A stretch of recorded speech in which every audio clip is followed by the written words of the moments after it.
അതാണ് യുക്കല്ലിമുന്നാസ മഹ്ദൻ വ കഹിലൻ വ മിനസ് സ്വാലിഹീൻ എന്ന് പറഞ്ഞത്. 3 മേഖലയിലും ഈസ സംസാരിക്കും.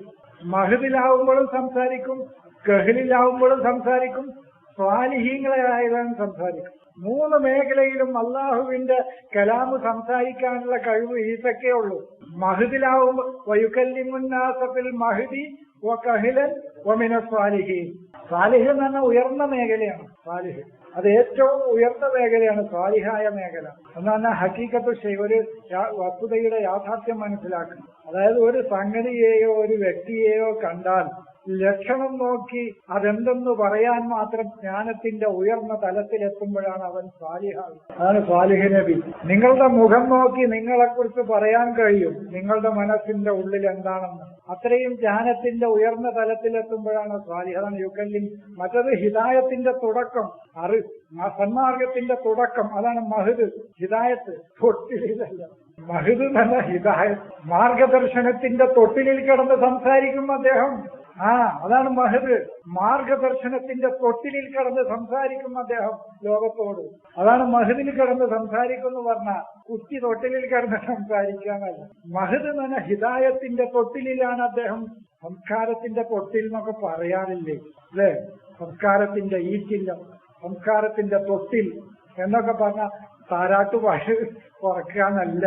അതൊക്കെ സാഹിത്യത്തിന്റെ ഉയർന്ന തലമാണ്, ശൈശവല്ല. സന്മാർഗത്തിന്റെ തൊട്ടിൽ എന്ന് പറഞ്ഞാൽ അതിന്റെ ഉത്കൃഷ്ടമായ അവസ്ഥയാണ്. തൊട്ടിൽ ശൈശവല്ല. ശൈശവത്തിന് മറ്റേ തിഫിലാണ് ഖുർആൻ ഉപയോഗിച്ചത്. തിഫിൽ തന്നെ ഉയർന്ന മേഖലയാണ്. നമ്മൾ പറയുന്ന ശൈശവാവസ്ഥയല്ല. തിഫിൽ എന്ന് പറഞ്ഞാൽ ഉയർന്ന തലയാണത്. കളങ്കമില്ലാത്ത, അഴുക്കില്ലാത്ത, പിന്നെ മനസ്സിൽ ഒരു ദുശ്ചിന്തയും ഇല്ലാത്ത തലത്തിലേക്ക് മനുഷ്യന് ഉയരുമ്പോഴാണ് അവന് തിഫിലാകുന്നത്. അലം നജാലില്ല മിഹാദ എന്ന് പറഞ്ഞത് അതാണ്.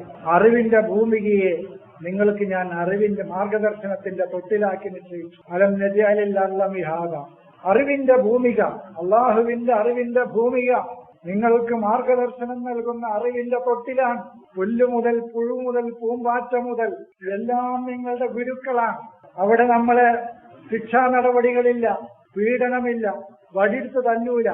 നമുക്ക് അറിവ് തന്നുകൊണ്ടേയിരിക്കും.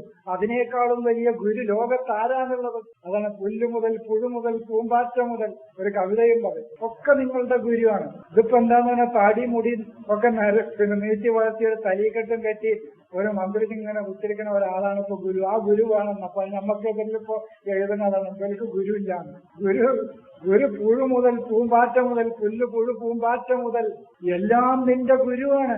അവര് നമ്മളോട് ഒരു ശിക്ഷാ നടപടിയും സ്വീകരിക്കണില്ല. ഞങ്ങൾ കുട്ടികളെ തല്ലും പോലെ ഹോംവർക്ക് ചെയ്ത് വാടാന്ന് പറയുന്നില്ല, ക്ലാസ്സിൽ നിന്ന് പുറത്താക്കണില്ല. എല്ലാം നമ്മുടെ ഗുരുനാഥന്മാരാണ്. വിജ്ഞാനം വെറുതെ വന്നുകൊണ്ടിരിക്കുകയാണ്. എടുത്തോളി അറിവ് എന്ന് പറഞ്ഞിട്ട് ഇത്ര ശലഭം മുതൽ പുഴു മുതൽ പൂമ്പാറ്റ മുതൽ എല്ലാം നമുക്ക് അറിവ് തന്നുകൊണ്ടേയിരിക്കുകയാണ്. അതാണ് അലം നജഅലിൽ മിഹാദ. ഭൂമിയിൽ ഏതാണ് നമുക്ക് മാർഗദർശനം തരാത്തത്? അറിവിന്റെ ഭൂമികയിൽ ഏതാണ് നമുക്ക് ഹിദായത്ത് തരാത്തത്? ഏതെങ്കിലും ഒന്നുണ്ടെങ്കിൽ പറയും നിങ്ങൾ. ഒക്കെ അറിവ് തന്നുകൊണ്ടിരിക്കുകയാണ്. അതിനെ നിരീക്ഷിക്കണം.